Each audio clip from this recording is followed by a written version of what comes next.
Hi, my name is Ann Phelim. And I'm Phelim Scoop. Welcome to the Ann Phelim Scoop. It's December. It is indeed. It's nearly Christmas. It is indeed. It's 9.5 months of the 2-week flatten the curve lockdown.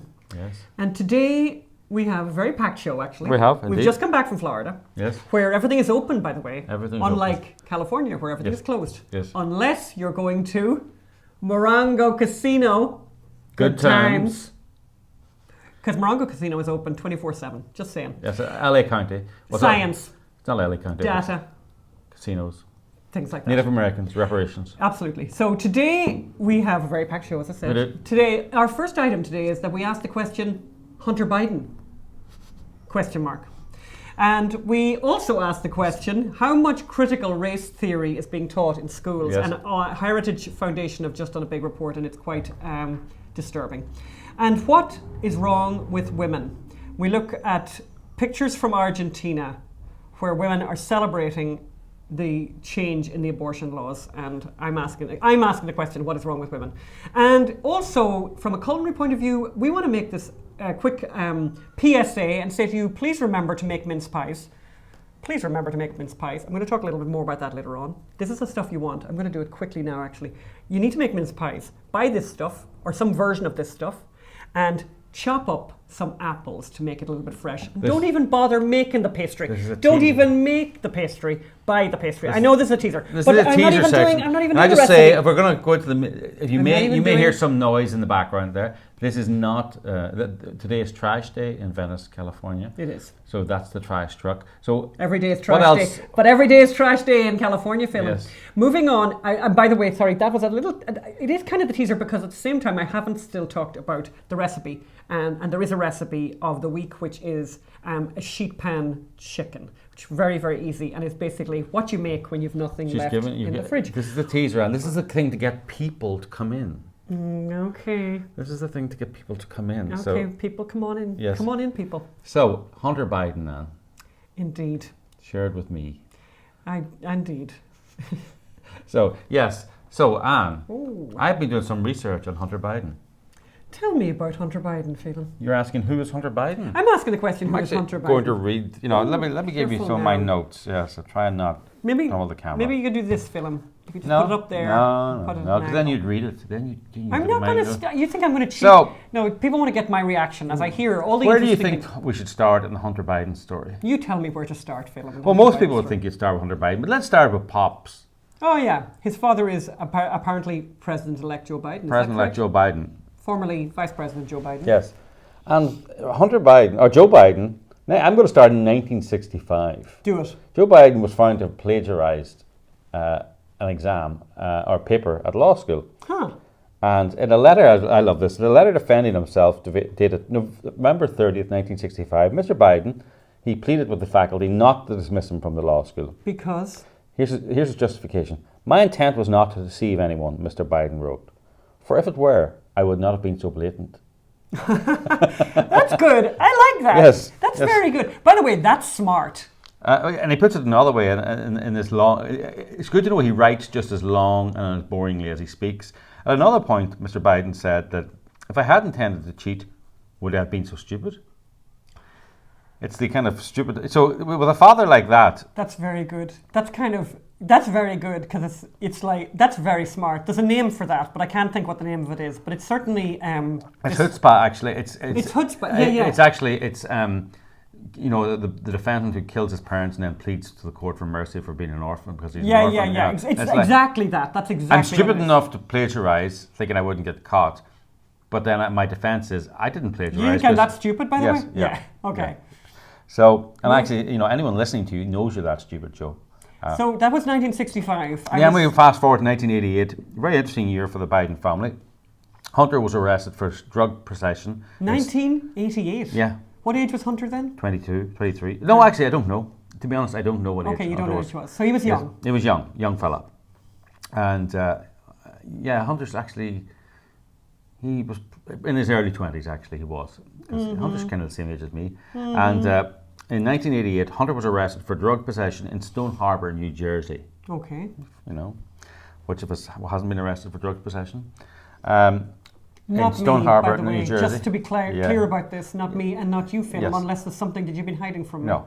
So Hunter arrested for drug possession in Stone Harbour, this New up Jersey. there. In that same year, Joe Biden withdrew from the from his presidential run. In 1988? Yeah. He went for the presidency in 1988? Yes, you know this. 1980. I do know, of course I know this. I know this, but the reason you kind of forgotten the reason I'm saying it like that is it's just there are these incredible facts about Joe Biden that are just like, because remember the factoid that I learned the other day, which I thought was great, and of course a lot of people know this already. I think I said it before. Bill Clinton was the president of the United States 20 years ago. When, if Joe Biden becomes the president of the United States on January the 21st or whatever it is, he will still be older than Bill Clinton, who was the president of the United States 20 years ago. Okay, moving on. So, Joe withdraws from his presidential bid 1988. after he was found to plagiarize speeches from Neil Kinnock, the British politician, Yes. John F. Kennedy, and Robert Kennedy. Nice. Yeah. Nice. So like father, like son. There you in go. some respects. Bit of a plagiarist then. 1993, bit of a thief. Kind of an actually. interesting thing, actually, by the way, because I think you could almost imagine plagiarizing once. You could almost imagine that, but then it's like, oops, I need to never do that again. I need to never do that again. I mean, the public eye, people can do, and nowadays, of course, they have these amazing software things that you can put words in and work out if they've ever been used in that particular sequence. But those before. didn't exist back then, by the way, in 88 I suppose. or in 1965. And I suppose, as to quote Joe Biden, for my intent was not to deceive anyone. For if it were, I would not have been so blatant. How blatant must it have been that that his lecturers, his professors noticed? I think he took a chunk like pages out of another paper and just put it in as his own. And by the way, there was no such thing as cut and pasting then. No. You had to write it all out. Can I just remind you, Phelim, that we're meant to be talking about Hunter Biden now, but this is the introduction, this is the background to the father of the child. Yeah. So, in happy news for Hunter, let's go forward. 1993, Hunter marries. 1993, Hunter marries. That's a cat. That's a cat. Moving on. That's a cat jumping onto a surface. He may come and say hello. Go on ahead. 1993. Hunter marries Kathleen Boole, his wife. Of course, you marry your wife. And then, actually, in good news for the Biden family, in 1996, John Cochran pays Joe Biden $1.2 million for a really crappy house in Delaware. Oh, okay. Why? Now, is that a judgment call, or do you have any evidence that it was a crappy house? What evidence do we have? It's a crappy house, believe me. And John Cochran is the head of NMBA, which is the credit card clearing company, and Joe is known as the friend of the credit cards. And wasn't he the guy? Wouldn't Joe also get various items put into bankruptcy laws about credit card debt? He's a friend of these credit card companies, and amazingly, the president of a credit card company, connected company, paid a lot of money for his crummy house. I'm just saying. Just saying. Then in 2009, when Joe becomes vice president, Hunter, aged 39, Devon Archer and Christopher Hines from Rosemont, Seneca, they meet Chinese people, they meet Ukrainian people. And in more positive news, Hunter is accepted into the Navy in 2012. Fabulous. They form a company called Bohai Harvest Equity Investment Fund. Fabulous. And they invest Chinese capital in companies outside of China. And Hunter's on the board of directors.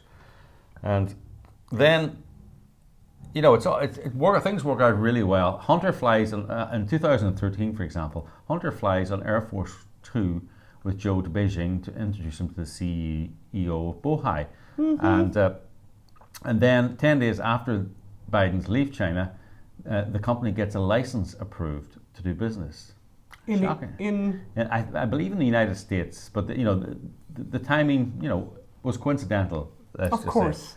And the Bidens, they leave the company, or they leave the country, and they end up 30% owners of a $1.5 billion investment. What percentage? 30%. It's nice. The Bidens? Yes.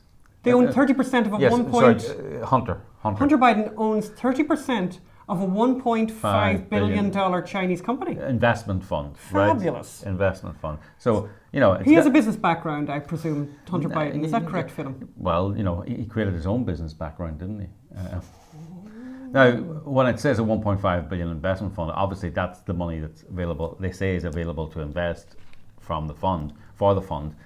You know, he doesn't own 30% of 1.5 billion. Right? He owns 30% of the profits of 1.5 billion. It's still nice. It's all right. It's all right. As a friend of yours says, any percentage of a large number is still a large number or something. Still a number worth getting. So, yes. Then we go back, we talk about his Navy days. The Navy. The Navy. In the Navy. Yes, so Hunter actually, it's a tragic story really. He claims that he was in the Navy Reserve, and on his first weekend of the Navy Reserve in May 2013, he stopped at a bar near the White House. Indeed. And when asked outside, he went outside for a cigarette. He asked two men who said they were from South Africa for a cigarette. Now, this is an interesting detail. Interesting detail. He smoked their cigarette, and he says as he was driving up to Norfolk to report for reserve duty, he felt strange. He felt amped up and then incredibly exhausted. His brother Bo drove from Delaware to a Norfolk hotel and got me ship and drove me to the base. He was given a drug test on his first day at the Navy, and when it came back several weeks later, cocaine was detected. Oh, shocking. The former Mr. Biden said he did not know how the drug got into his system, but suggested that the cigarette given to him by these mysterious South Africans had been laced with cocaine. They're very generous South Africans, aren't they? Aren't they? Cocaine's quite expensive. Is that not the case? You know, I don't know. I think it's expensive. Doesn't it have to be carried in mules that come across and put it into people's human bodies and stuff? That would be an expensive way to, as opposed to postage. That'd be I think that'd be a bit more expensive. Carrier pigeon, and then in somebody's human body, in their tummy or whatever. Maybe somebody can write into our comment section on the YouTubes, telling us whether cocaine. I don't think it's that expensive, but anyway, they're very generous South Africans. I don't think there's anything more expensive on the drug market than cocaine. Ooh. Not that I would know now. Controversial. I wouldn't. No, but well, you tell me. You're speaking from complete ignorance, I hope. I am completely, unless I've got a habit that you don't know anything about. And I'm speaking from complete ignorance. So. Heroin, I suppose. But anyway, we don't know. All right, move it on. But it's one of them drugs. Yes. But I think those drug people, I don't think they hand it out for free. Well, I think I think cocaine's probably a very social drug. No, but hang on. Do you hand it out to a complete stranger who's standing outside a pub? People probably do, actually. Near the White House? Yeah, people probably do. You're joking, right? Sorry, Phelim. There'd be actually quite a lot of cops around the White House and stuff. You're really going to be distributing, because by the way, that's a crime, right? To distribute a drug or whatever, right? That's distribution. Yeah, but not distribution with intent to sell, distribution with intent to distribute it. Yeah, I suppose. Well, it's kind of a marketing tool, though. It's like, did you like that cigarette? I've more.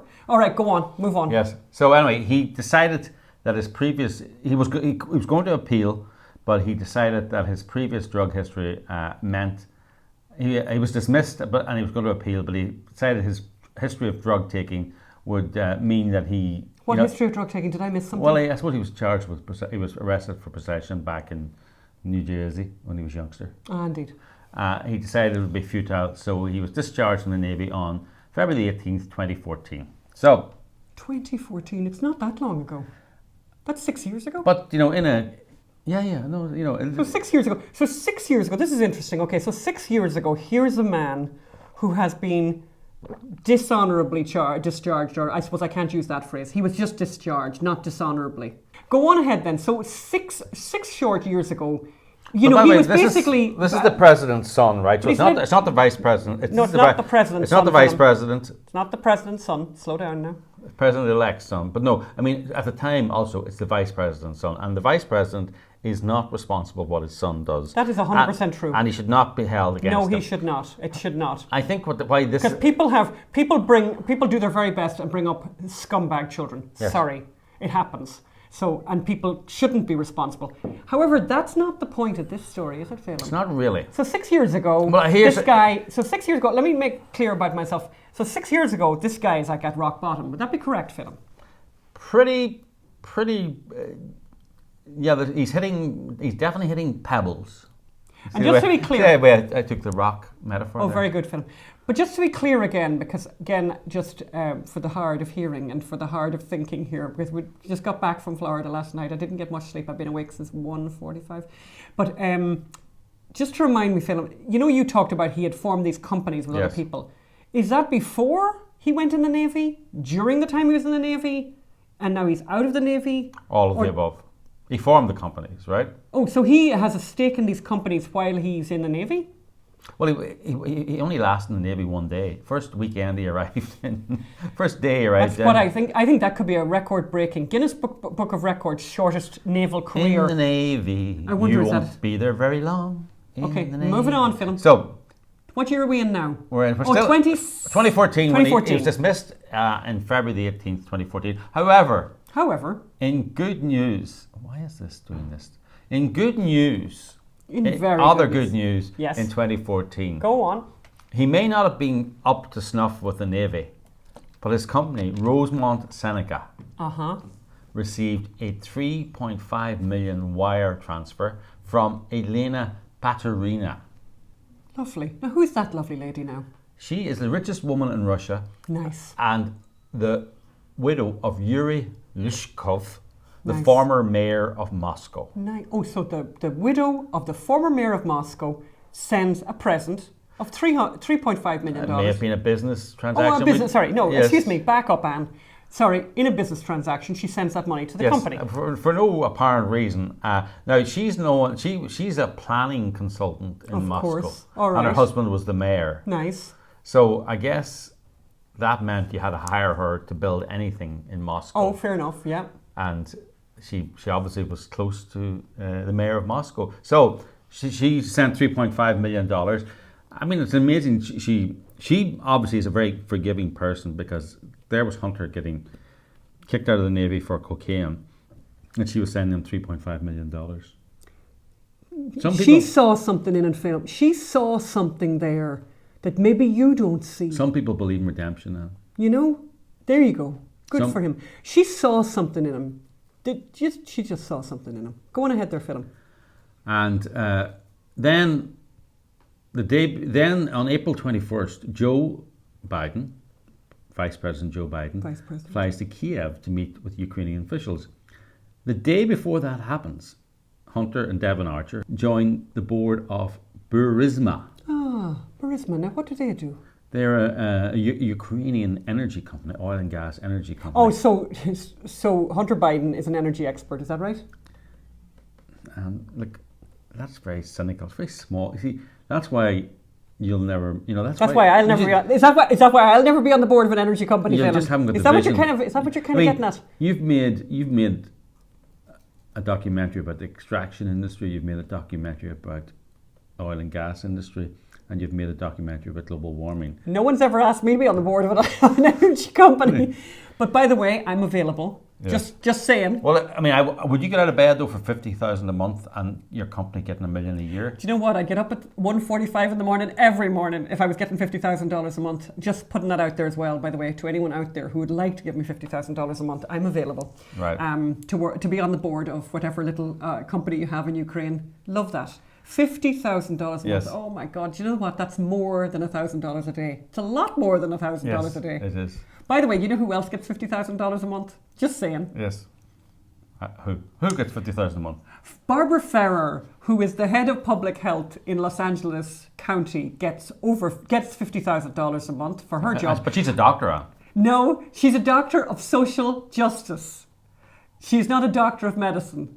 Because obviously for $50,000 you couldn't afford a doctor, right? No doctor would work for $50,000 a month. That's a joke, by the way. Okay, sorry, Barbara Ferrer is a little pet peeve of mine. Go on ahead. We've known that.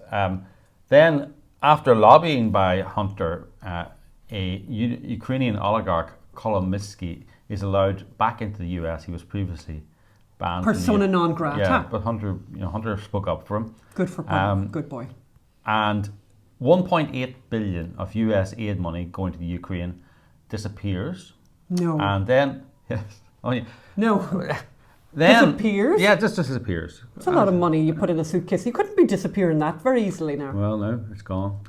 George Kent, who's the number 2 at the U.S. Ukrainian embassy. Number right? 2, yeah. The U.S. Yeah. embassy in Ukraine. Gotcha. And we know what those embassies are like. But we also know from our experience that the number 2 is very often the number 1. Correct. Because sometimes the number 1 can be a figurehead, right? Right. An ambassador who's a donor and not really, good for, cutting ribbons and that kind of thing. But the person who does the work is the number 2. That's just the way it is. What's happening? Tell me to get see the way Phelim does those tangents. Bring me back now. George Kent, the number 2. Okay. He raises serious concerns. Oh, good man. Over Hunter and Burisma, suggesting that this is going what year is 2015. This now? 2015. This is going to hamper efforts to tackle corruption because everyone's looking at Burisma for corruption. And this is during, of course, just to remind everyone, during the Obama Biden presidency. Yeah, 2015 was an interesting year for Hunter. I mean, it was a terrible year too because his brother Beau died of the brain tumor. That's terrible. In May, his 46, and Beau was the guy who was supposed to be the president. I think Beau was what they call in Ireland the white-haired boy. So the way that and it's true, I think, in every culture that there is this white-haired boy idea. They call it different things in different countries. But the favoured child, I think Beau was the favoured child, and then he died very tragically. And is there, anyway, go on, tell me more about Hunter then. So Hunter, that was that year, okay. Yeah, so whilst he's on the board of this company, Hunter then, Beau dies, and Hunter, I think, takes it pretty badly. He goes on a crack cocaine binge. Sure, we've all been there. Yes. That's not true, by the way, just to remind you again. Yes. And Kathleen, his wife, kicks him out of the house. Oh, yeah, Kathleen. The wife, yeah. Right. So he then, Beau's widow is rather upset, and Hunter's rather upset. Oh, God, and they get upset together? And he finds himself in the arms of his brother's widow. His brother's widow. Yes. So, and then a widow is a woman and a widower is a man. Yes. It's a funny thing that. Anyway, go on. Why is that funny? I don't know. Widower. Yeah. Go on ahead now. So he now finds himself in the arms, and what's happened to his wife now? She's estranged now. Well, she's kicked him out. She's kicked him out after his last crack binge. Yeah, I just don't know how many grown-up adults in grief turn immediately to cocaine. Now, in Ireland, of course, they turn to drink a little bit. Funny, that would be the most predictable part of this story, I think. Oh, really? Going to the crack cocaine?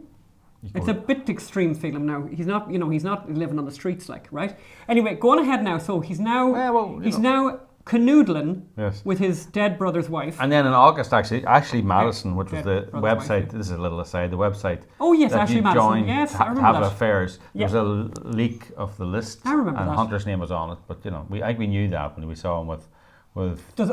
Can I just ask a technical question about Ashley Madison? Are you saying that if his name appeared on that, is that not him soliciting to have an affair with somebody? Yes. So he was in the market, let's say, for an extramarital affair, as it were. Yes. Move on.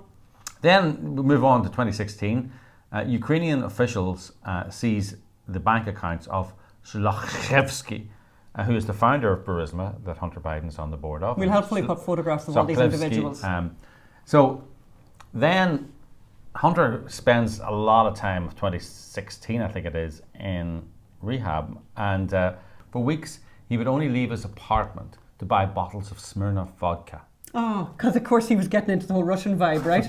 Is that the point of that? Smirnoff, that's poor man's vodka, isn't it? Oh yeah, I think there's another one. Isn't the posh one that the one in absolutely fabulous strength was? Did she not drink Stolly? Oh yeah. I think anyone, by the way, out there who's an expert on vodka, please do get in touch. Because can I just make a quick point? Because obviously I'm the one who does the drinking around here. I'd be curious about whether or not, because vodka is an alcohol made from potatoes. Am I wrong about that? I think it's made from. Okay, now Magda, who used to drink, is nodding in the background. And she's from Eastern Europe. And she's from Eastern Europe, so she'd know these things. But I would be curious about whether or not, now this is going to, people out there who drink vodka now are going to discuss it with me, and I'm going to get a lot of complaints. Is there a difference in the taste between different vodkas? Given that it's made from potato? Oh, Magda said yes. She's also nodding to that. But I think, and if Magda's such an expert, I will ask that question. Is Stolly the superior one? stolly. I think they call it a stolly, which is, by the way, short for some very Russian word. Anyway, he was buying Smirnoff. Yeah. Smirnoff, disappointing, but go on ahead. So Very cheap. he'd been in the Essalian Institute, which is a rehab centre, but he went back into the Essalian Institute in February 2016. Go Biden. And Go Hunter. Enrolled in a rehab program run by the Colmac Outpatient Recovery Centre when he returned to Washington. Outside Colmac, he met a middle-aged homeless woman. Oh yeah, this happens. Who went by the name Bicycles because of the bike she took everywhere with her. Bicycles. He met Bicycles. Yes. Okay. And she stayed with him for several months. Oh right. Wow. Okay. Fair enough. Is this a threesome at this point we're at now? No, he split up. The widow is gone now. The widow's gone. And now he's got Bicycles. Actually, and also I think at this stage he's with the stripper, which we'll come back to later. But oh no, hang on, we didn't get the stripper yet. Yeah. Okay, so Bicycles. Yes, he says he used cocaine for a few months, and then he was at a hotel nightclub in Monte Carlo. You know the way you just find yourself in a hotel nightclub in Monte Carlo, which happens the whole time. And he said, what happened there? That'd be an expensive. Can I just interject for anyone who doesn't know? That'd be an expensive place to be spending your time now. Oh, actually, sorry. He said he stopped using cocaine at the Colmac, right? And then he happened to be at a hotel in Monte Carlo, and a stranger invited him into a bathroom and offered him cocaine. He was clean up until then. This is a man, this is not an 18-year-old, by the way. He's got these strangers offering him drugs. No, but also, you know the way that children, and that's always a worry for parents, that children get into kind of trouble or whatever, and that some fella says to them, oh, come over here and try this thing, and you're 15 or whatever, and you think it's great. This is a grown man who is invited into a bathroom with someone else. Well, I suppose we're asked to believe this. Yes. We're asked to believe that a guy who has just got out of rehab, where I think, by the way, they'd be teaching you things like, be careful now about going in certain places, right? I think they do that, right? So you're meant to believe that he finds himself at a casino in Monte Carlo, not the best spot. Nightclub in Monte Carlo. Again, not the best spot just when you come out of rehab, right? Yes. And then someone, a randomer, in the nightclub says, come on into the bathroom with me. Do you know what I mean? Now, unless you were thinking... I'm not sure that people don't do that. People don't share drugs. No, hang on, sorry, Phil. No, my point is... Sorry, no. My point is, you're just come out of rehab, yes. So you're now being good. Yes. And they'd have said to you in the rehab, don't be going into bathrooms with strangers. Oh, well, actually, they would have been saying, don't go to nightclubs. Of course they would. They would have been saying, don't go to Monte Carlo. Don't go to... It's like when I give up... Amish country. It's like when I give up smoking, by the way. They tell you, and the thing to do is, don't do the things where you associate it with a nice thing, like so you'd like to have the coffee and the cigarette together. You know, just try and break all those habits. Yes. You know, so this is the kind of thing that people do. And by the way, I'm off the cigarettes a really long time, and it's great. And anyone who smokes out there, give up smoking. It's an awful disaster. So he told Colmac, the rehab centre, about those cigarettes are really nice. About his one-time relapse. I did like them. But he refused to take a drug test. Indeed. Citing his concern that it would be used against him and leaked to the press, and he left the program. I think if the problem with the drug test is they can tell whether it's a one-off or whether it's chronic use. That's just my. I think they can, because I think it's like that length of the hair and all that kind of thing. They can measure stuff. Then he drove to Arizona, probably to get over his rejection from bicycles. No, from the rehab. Okay. And he went to Arizona, hired a rental car, left it back, but accidentally left his crack pipe behind and white powdered residue in the car. Anyway, listen. Go on. So, and this is all the while that he's sitting on the board of Burisma. Am I right? Am I got the right timing on that? Yes. So that's quite a busy, schedule to be on the board of Burisma, to be giving them the kind of high level $50,000 a month attention that they deserve while conducting this lifestyle. It's a busy schedule now. Yeah. I mean, it just shows you something, but maybe not what it should show you. Yeah. So, what happens then, I'm not making this up. That rental car incident, that was the rental company reported it to the police. Oh, right. And there's an actual police report and all. So did this ever come to light at the time? It did, but they all died at death. Alrighty. There was a few cursory articles in the paper, and then they just Forgot about it. Forgot about it. So, look, so I mean, it just goes on. Then we have Joe Biden going to the Ukraine as vice president, and Joe Biden is on tape saying this, saying, sack the guy, sack the prosecutor investigating corruption at Burisma, or we're holding back the aid. $1 billion in aid. And they did sack the prosecutor. And that's on tape, exactly. And they closed in 2017, January the 12th, just before the end of the Obama presidency. Ukraine closed its investigation of Burisma. Do we have that tape? Can we hear that tape of where Joe Biden says yes. that? Let's listen to that. And I had gotten a commitment from Poroshenko and from Yatsenyuk that they would take action against the state prosecutor, and they didn't. So they said they were walking out to press conference. I said, no, I said, I'm not going to, or we're not going to give you the $1 billion. They said, you have no authority. You're not the president. The president said. I said, call him.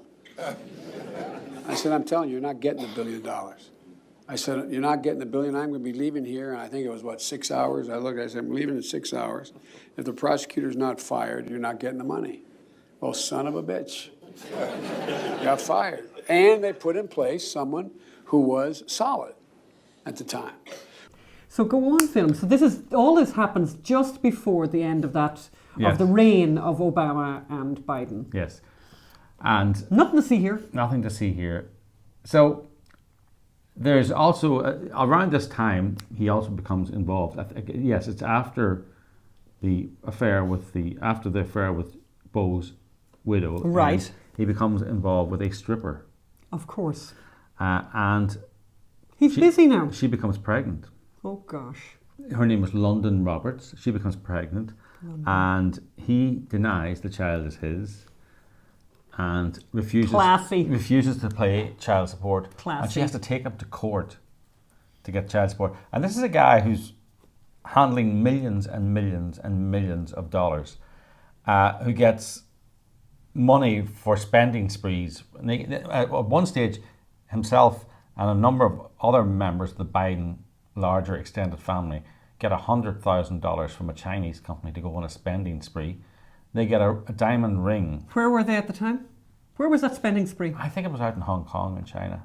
Oh yeah. I thought it was in Florida for some reason. But yeah, okay, it was somewhere out in Hong Kong where nice shops there now. By the way, people go on shopping sprees to Hong Kong. I've heard of that. I think that is a little taster. I mean, I don't feel I've done Hunter. Well, I think the thing to say at this point, by the way, is that we will be revisiting this. I think this is our opening sort of shot on just starting to dig a little into the life of Hunter Biden. Yes. As I said, we had the question today, Hunter Biden, question mark. But I suppose the point, look, we're not making fun of Hunter Biden's failures and lapses and drug addiction. Because that could happen to anyone. And it does happen to people. It does happen. However, I think what the question is this the person you would choose out of the world of people with all kinds of qualifications and sobriety and genuinely sober, steady family people? Mm-hmm. Is this the person that you would choose to be on the board of your company? And if this is the person that you choose to be on the board of your company, there has to be a reason other than character, sobriety. There has to be another reason why you would want him on the board. And we're going to go right out on a limb right now, like way out there, and suggest that perhaps the reason is that he has a rather powerful father in a rather powerful position. And that perhaps by giving his son, who is not sober and not steady and not a person of great character, giving them a bunch of money, it might help you influence the man with the power. Are you suggesting that Joe Biden will be open to corrupt influence by his son receiving large sums of money? Well, I'd like to know, Phelim, from you, who is the big guy? Yes, so that's something that we should talk about. There's an email. So Hunter, we know all this. Well, we know a lot of details because of court cases and police reports, but we also know a lot of this detail because Hunter Biden apparently left his laptop in to get fixed, but went on such a binge, forgot to collect it, and that was handed over to Steve Bannon and Rudy Giuliani. There was also, we know from his business partner who gave an interview on the Tucker Carlson story. And Matt Tierman, who we've had on this show, was involved with a third business partner who was convicted of fraud in a different matter and has given him access to his Gmail account where he shared a lot of these emails with Hunter. And in these emails is a line about the big guy getting 10%, and the big guy is Joe Biden. So, look, this is a wonderful story, but I think the big story, and certainly as journalists, I think we find the really, really interesting story is how the media refused to cover this story, and actually made a point of we will not be covering this story in the run up to the election. Can you imagine? And you know, and in these emails, there's pictures of Hunter Biden with a meth pipe or a crack cocaine pipe. Can you imagine if Don Jr.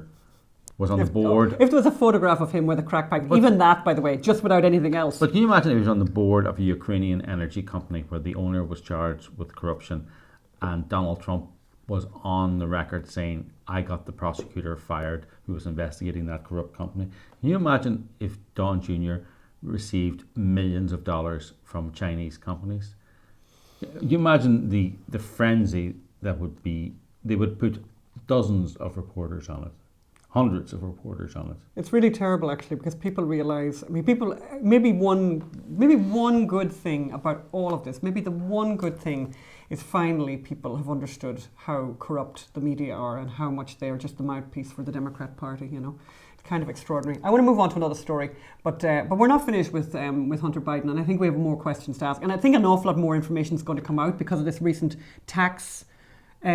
tax investigations. Listen, things coming out all the time. So actually, we're going to be doing some very interesting projects on Hunter Biden. If you want to keep abreast of what we're doing, and I think you will, because we're going to do some very interesting things, please join our email list. Go to the unreportedstorysociety.com.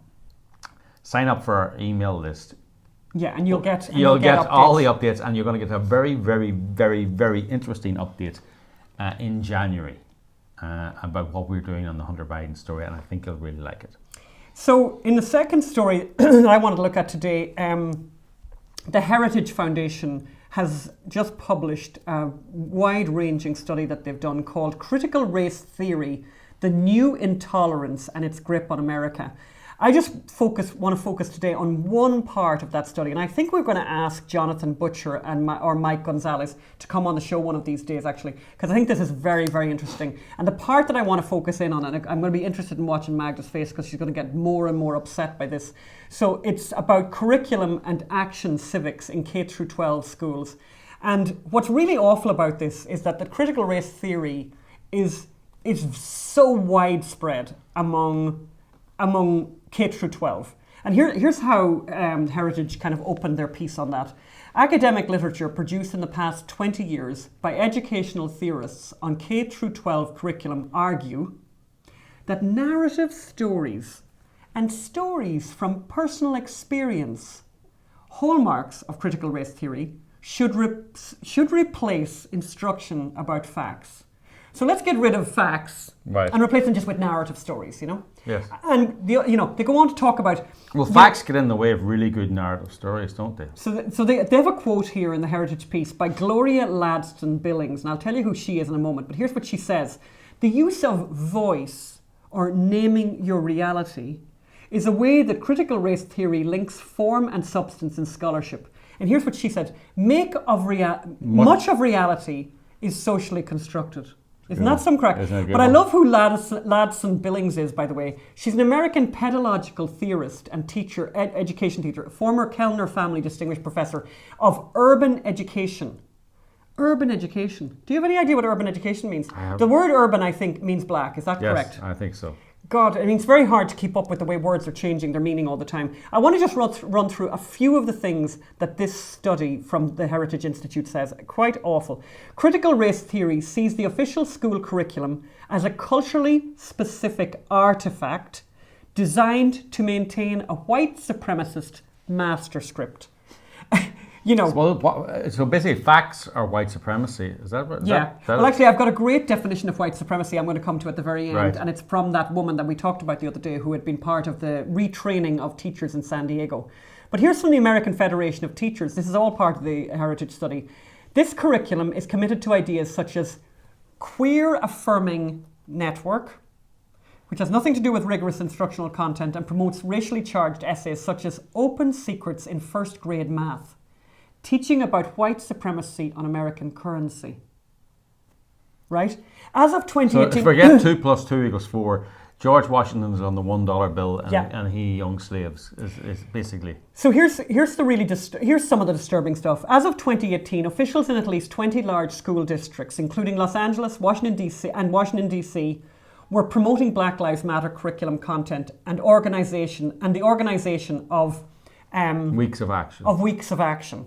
81% of teachers, principals and district leaders support Black Lives Matter, the Black Lives Matter movement. And that's not Black Lives Matter, that's the Black Lives Matter movement. The two things are distinct, obviously.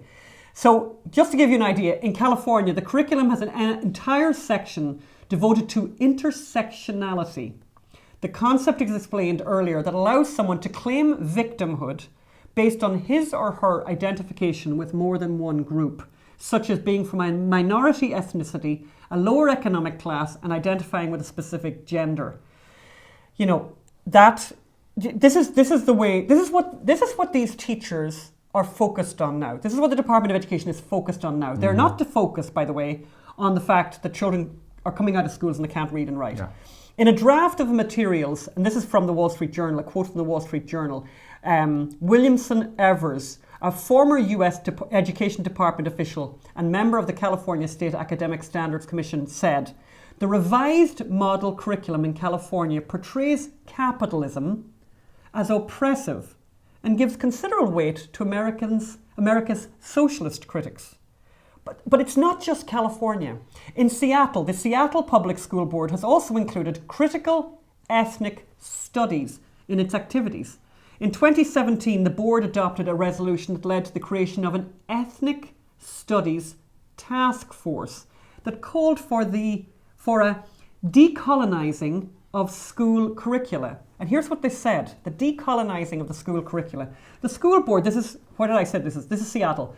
The school board acknowledges the academic research that associates the overwhelming dominance of Euro-American perspectives in textbooks, curricula and instruction, and marginalization of scholarship and accomplishment by people of colour as contributors to disengagement from academic learning of many students of colour. So basically, every textbook written in the past is racist. Yeah. Right? Yeah. It gives no credence at all to people of colour or of different ethnicities, right? Did I get that right? That seems to be what they're saying. You know, and it's not, and here's what I think is wild, the worst part about this, because they talk about all over the country, and I'm going to stop in a minute, but they also talk about places like Ohio. In Ohio, the State Board of Education adopted a resolution listing the different achievement gaps between students from different backgrounds, and then stating that the board shall offer training to board members to identify our own implicit biases so that we can perform our duties to the citizens of Ohio without racial bias. How dare you, and by the way, I'd much prefer to use stronger language. How dare you describe, so basically what you've just said, you have described the teachers of Ohio as racists, right? Mm-hmm. You've said they're all racists. And that explains why some ethnic groups are doing worse than others.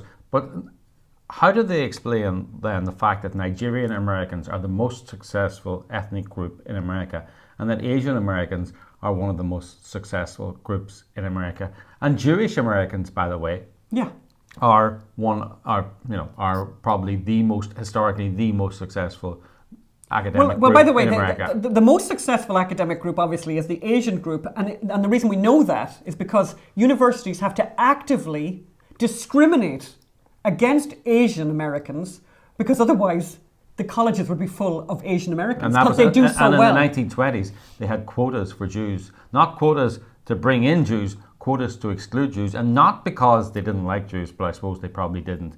But the reason they had quotas to exclude Jews is because, again, if they allowed people in on their merits, there would, I don't know, it would be full of Jews. There would be nobody from anywhere would be in there. It would just be full of Jewish children.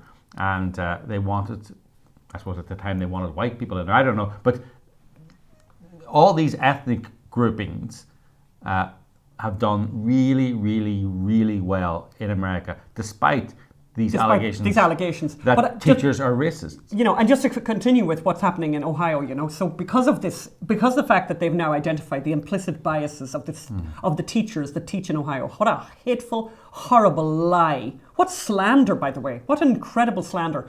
But anyway, here's what they're going to do in Ohio. They're going to require training for all state employees and contractors working with the Department of Education to identify their own implicit biases, resolutions that have nothing to do with and none of this, by the way, has anything to do with, we have kids leaving school here who can't read or write, and we need to address that. Yes. No, let's completely bypass that and focus on something else. On narratives. On narratives. Still they focus on narratives and social issues comes at a time when 82% of black fourth graders read at or below what is considered a basic level, below the goal for what students should know at this grade on a national comparison. 82% of black fourth graders. Black fourth graders. That's racist. Again, this is that from they the don't Heritage. think this is a national emergency. This is an emergency. By the way, you know why? You know why they don't think it's a national emergency? Because these critical race theory people are racist, and they think that's all you can expect from black people. Yeah. It's the soft bigotry of low expectations. Yeah. Whereas the so-called racist teachers who want to teach, they're called racist for treating everyone the same and trying to bring them up to the same standard. The critical race theory people are saying, they're black, they shouldn't be held to the same standards. Of course they should. And the fact that they're not means that 82% of them are not fit to read at the standard level. And you're just condemning people to a life of poverty and low achievement. And by the way, what we're going to do is I will give a link to the Heritage. You should read the whole report. I'll give a link to the Heritage report in the show notes on YouTube. So have a look at those if you want to read the whole report. But I'll just give another couple of points from it. In 2010, Heritage says, the Pew Center research reported the staggering statistic that more black men aged 20 to 34 without a high school diploma are in prison than employed. Yeah. Right? Which mean, and Heritage makes the point, which means educators are disadvantaging minority youth, when they steer K through 12 schools away from rigorous content and towards naming your reality. So by naming your reality, you're actually condemning the people who need an awful reality. To an awful reality. The other thing that they talk about, and maybe I should wrap up. I'm going to look at Magda and see how we're doing for time here. But the other thing that they do is they do action civics. Action civics is a new thing that they've done. So instead of doing civics, they're doing action civics. And action civics is, instead of learning how many branches of government are there, what is the role of the Supreme Court, what's the role of Congress, what's the role of the Senate, instead of knowing that, which by the way, apparently young people do not know that, they're now doing these action projects. So, and you can imagine what those action projects. I'm going to skim through this a little bit. I love this one.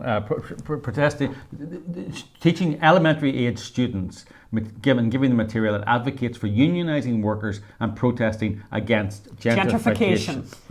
This is what they're doing with elementary students. Yes. But also, for example, the Chicago Public School they've done things. They've got children to do projects protesting police brutality and LGBTQ awareness. Yeah. And I love this as well as several, and also they've organised walkouts out of school, and I'm going to come back to the walkouts with Wisconsin.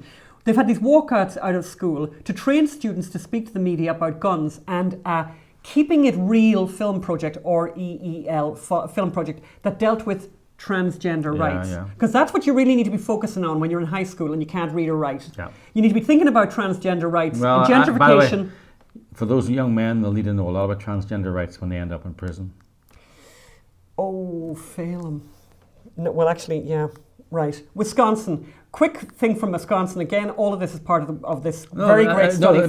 I'm just going back to that point that was made earlier. If you leave if you're a black youth in America and you leave without a high school diploma, you're much more likely to end up in prison and unemployment. Yes. And, you do not need to learn about transgender rights at school. You do not need to learn about gentrification. You do not need to learn about police brutality in your school. You need to learn how to get your high school diploma. And okay, I want to quickly mention this. The MacIver Institute in Wisconsin reported that in 2019-2020 school year, so this is in the kind of most recent academic school year, there were at least five marches that were endorsed by the school district. That means that they let school districts, right? They let the kids out of school 5 times, taking students out of the classroom to protest climate change, immigration policies, do Black Lives Matter's advocacy, and gun controls, to name but a few. So 5 times they're out of the classroom. Unbelievable. And it goes on and on and on. Again, worth reading, and I think we should probably get someone from that report back in here to talk about it. And there's a whole thing about white supremacy. Maybe I'll do that the next day, about their definition of white supremacy. Because, back in the day, I thought white supremacy was the KKK thing, right? Yes. No, Robin DiAngelo. You mean the KKK, that thing was formed by Democrats? The thing that was formed by Democrats, yeah. Well, I thought that's what white supremacy was. But apparently, according to Robin DiAngelo, who we came across last week, who was one of the women who was giving the training to teachers in San Diego. No, that's far too reductive a description of white supremacy. I'm going to just do this because people need to hear this. White supremacy, she writes, is a descriptive and useful term to capture the all-encompassing centrality and assumed superiority of people defined and perceived as white, and the practices based on this assumption. White supremacy in this context does not refer to individual white people and their individual intentions or actions, but to an overarching political, economic, and social system of domination. While hate groups that openly proclaim white supremacy do exist, and this term refers to them, also the popular consciousness solely associates white supremacy with these radical groups. This reductive definition obscures the reality of the larger system at work and prevents us from addressing the system. White supremacy describes the culture we live in. And white supremacy is something much more pervasive and subtle than the actions of explicit white nationalists. In other words, if you search for white supremacy, you will find it. Yeah. And it doesn't actually have to really exist. No, absolutely not. So we're coming to the very end of this show. You were going to do something about the women in Argentina. I'm not going to do that because we're really running out of time today. Well, I just want to do quick recipe of the day because I think we're kind of... All right, you want me to do this? Yeah, I mean... Let's quickly do this. And the question is, and this is going to take 2 minutes, the quick question is, what is wrong with women? So we're going to start watching this video in a moment from Argentina. And what you're about to see is how women in Argentina reacted to a recent overturning of the law against abortion in Argentina. This is how they reacted.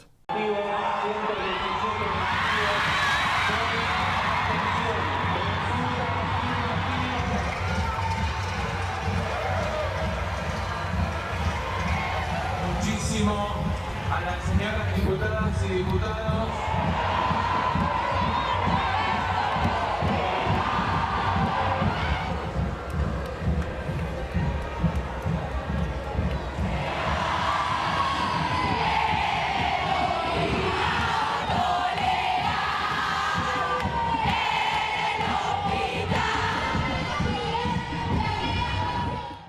And my question is, what's wrong with women? I'm going to accept that if you're pro-choice, you're happy that they changed the law there. But to behave the way you're behaving in that video, it's like, I mean, can we not at least, at the very, very least, can we agree that abortion is not a good thing? That it's not a good thing. At least agree that it's not like a fabulous thing, like not like woo party. Could we even agree on that? And I have to ask the question: how is it we got to this place? If you know people that are like the women in that video, I would suggest one thing that you do, and you do this as soon as you possibly can. Ask that person in your life to sit down with you and watch the Gosnell movie, and just say to them, just watch it. It's just, I mean, it's not a political film. It's a film about something that happened. It's just a real film about a real thing that happened. It's a true crime film. It's a true crime film. Or send them the Gosnell book. Or send them the Gosnell book, which is a bit more of a commitment. But either do one or the other of either of those. You owe it to that person that you love. These people, those women are not evil. They just don't understand what abortion is. That's what I think. Anyway, I'm moving on to something nice. And here's the nice thing. Okay, first off, you need to buy one of these. I mean, people can make their own mincemeat. Again, mincemeat, for those of you who don't know, it's got no meat in it. This is fruit. I don't know why they call it mincemeat in the UK, but anyway, it's gorgeous. You can get this in America in lots of supermarkets. My suggestion is you buy one of those. I would also chop up an apple in that. We already have the recipe, I think, on the website. So go to unreportedstoriesociety.com, go to recipes, and make mincemeat. Buy the pastry. Just buy the pastry. Make life easy for yourself. And then bring that to a friend as a present, because it's a really nice present, and have it with quite thickly what's that word, Phelim? Whipped cream. Have it with whipped cream. What's the but recipe today's for whipped recipe cream? today? Today's recipe today, that's Phelim making a private joke about a friend of ours in LA who cannot cook. Who's and disabled. who thinks she's not disabled. She just can't cook. She doesn't realise that there isn't a recipe for whipped cream. You just whip the cream. So the recipe of the week this week, and this is a kind of a weeknight, bone in chicken thighs with the skin on in a sheet pan and do them in the oven. Heat the oven to about 350. You want to pat dry chicken, nice and dry, pepper and salt on the chicken, heat the oven to 350 and bang that in the oven. And here, we just got back, as I said, last night, very late from Florida, so I'm looking what's in the fridge here, and I have just got a few of these. And of course, don't ever put tomatoes into the fridge. They don't do well there. So cherry tomatoes, I'm going to throw some cherry tomatoes in there, which are going to get super, super caramelized. Some potatoes in there and some shallots, and bang that in there. It's going to take about, keep an eye on it. Your oven, who knows how your oven behaves, but it's going to be done in about 35 minutes. You want to maybe test the thickest part of one of those chicken thighs with a thermometer to make sure that they're done. And just yum, yum, yum, yum. Very easy, really easy to clean up afterwards. Everything is on the one sheet pan. One of those nice heavy sheet pans. They're just the best. And those chicken thigh fillets with the bone-in chicken thigh fillets with the skin on are super, super flavorful, and they're really, really versatile and great for a simple dinner. And by the way, you can elevate that for the weekend to show off to your friends, as we've done. And of course, our friends who cannot cook think we're geniuses. Which is always a nice feeling. Which is always a nice feeling. So we have come to the end of this rather long show, and we love you. And it's coming very close to Christmas. And our next show, by the way, will be our Christmas show. Yes. And then we're going to take a little break over the Christmas period because we are preparing for a very big project that we will be announcing very early in January. And if you want to be one of the first to know about it, go to the unreportedstoriesociety.com. You really want to be part of it. Join the email listing and you'll be one of the first to know. And it's one of our best projects yet. And we think we'll have a guest on the next scoop who might sing to us. So watch this space and be here next week, and love you, and please leave a comment if you can and leave us a rating. And now we're coming to the end of the show. Thank you so much. My favourite part of the show, actually, where we get to thank the people who made the Obamagate project what it was, the people who funded it. From everywhere, from all over the place, all around the world. And these are, and part of when you funded it, we said we'd give you a shout out on our podcast, and here we are. And let me tell you, this really one is of our favourite parts of the whole parts show. Of the week. Yeah. So let's start with we've done hundreds so far, but let's start with Janice from Vienna, Virginia, Margaret from Tempe, Arizona, Susan from Minneapolis, Minnesota, Gary from Lake George, Colorado, Christine from Phoenix, Arizona, Ann from Houston, Texas, Joseph from San Diego, California, David from Edmond, Oklahoma. We know Edmond, Oklahoma. Yes, hi, David. He's filmed there. Richard from Simi Valley, California. Chris from Tucson, Arizona. John from Greensboro, Victoria. Rob from Maiponga. South Africa. South Africa. SA or South. It could be that Maiponga is South Australia. We missed John from Greensboro, Victoria. There. Okay. Chris from Tucson, Arizona. Mary and Tom from Ossinging, New York. Roderick from Dryden, Ontario. Dave from Verbena, Alabama. Theodore from Antioch, Tennessee. Justin from Leander, Texas. Lance from Lewiston, Idaho. Tony from Deer Park, Victoria. Hannah from Dornoch, Scotland. Harold from Berkshire, New York. Terry from Denver, Colorado. Julie from Huntington Beach, California. Conal from Topanga Canyon, California. Barb from Kemptville, Ontario. Philip from Bel Air, Texas. Mary from Helotes, Texas. H-E-L-O-T-E-S. Hello. Tina from Strathroy and Strathroy, Ontario. Tina from Strathroy, Ontario. By the way, there's a Strathroy in Oma. There is. Janice from Rolling Hills Estate, California. Corianne from Muskegon, Michigan. Jerry from Irvine, Texas. Hederman from Reno, Nevada. Fred from Sherwood Park, Alberta. Jay from Shreveport, Louisiana. Joanne from San Diego, California. David from Waiula, Hawaii. Mary from Honolulu, Hawaii. Giselle from Littleton, Colorado. Mary from Honolulu, Hawaii. Harold from Comac, New York. Stephen from Isle of Palms, South Carolina. Leslie from Steamboat Springs, Colorado. James from Belfast, Antrim. I guess James Rogers. He writes to us on thanks, YouTube. James. Travis from Langley, British Columbia. Marley from Fort Bragg, California. Mark from Greenville, South Carolina. Holly from West Kelowna, British Columbia. Pam from Savannah, Georgia. Phil from Bury, Lancashire. Elroy from Spring Valley, California. Tom from New Orleans, Ontario. Christina from Redlands, California. Anne from Houston, Texas. John from Nashville, Tennessee. Maria from Flagstaff, Arizona. Joseph from San Diego, California. Donald from North Hollywood, California. I think we know who that is. Oh, I think we do. Donald. I thought they were in Encino, though, Donald. Maybe it's a different Donald. Donald from Toronto, Ontario. Danini Graham from Graham, Washington. James from Westwood, California. Richard from Gettysburg, Pennsylvania. Pauline from Yonkers, New York. Roger from Astoria, Oregon. Charles from Annapolis, Maryland.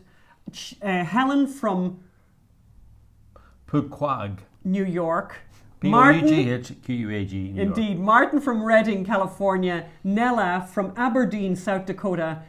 Gwen from Neville, Canada. Larry from Hornby Island, Canada. Danielle from Redondo Beach, California. I'll just finish up for today with Tom from Chagrin Falls, Ohio. Tony from North Vancouver, Canada. Peggy from Scottsdale, Arizona. Susan we know who Peggy is from Scottsdale. Oh, yeah, we do indeed.